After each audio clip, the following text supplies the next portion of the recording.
Komisi 10 DPR RI meminta pemerintah pusat dan daerah lebih memperhatikan ekonomi pariwisata dan kreatif sebagai potensi ekonomi besar negara. Anggota Komisi 10 DPR RI Ledia Hanifah Amaliah menilai pemerintah belum memandang sektor pariwisata dan ekonomi kreatif sebagai tulang punggung perekonomian.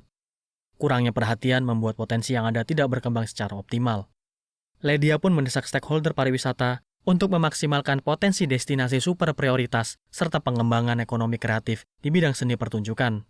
Karena kita punya destinasi super prioritas dan lain sebagainya, itu seberapa efektif sih, seberapa besar mengundang. Udah gitu tadi pembicaranya adalah bagaimana kita membandingkan dengan negara-negara lain yang membawa seni pertunjukan sebagai bagian untuk memboosting ekonominya, pendapatannya dia. Nah, itu yang kita belum bisa lakukan.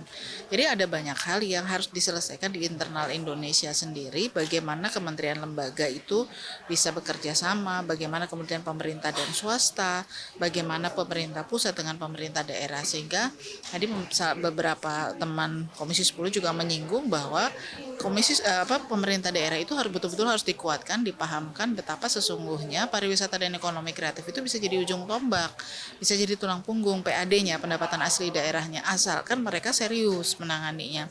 Artinya dari pusat maupun daerah dia harus sama-sama serius. Guna menggerakkan ekonomi wisata dan kreatif, Komisi 10 DPR RI berkomitmen untuk mengawal pengesahan Undang-Undang Kepariwisataan. Melalui undang-undang itu, alokasi anggaran serta perhatian pemerintah dan pihak terkait dapat dilakukan secara maksimal. Ferdian dan Dwi TVR Parlemen melaporkan.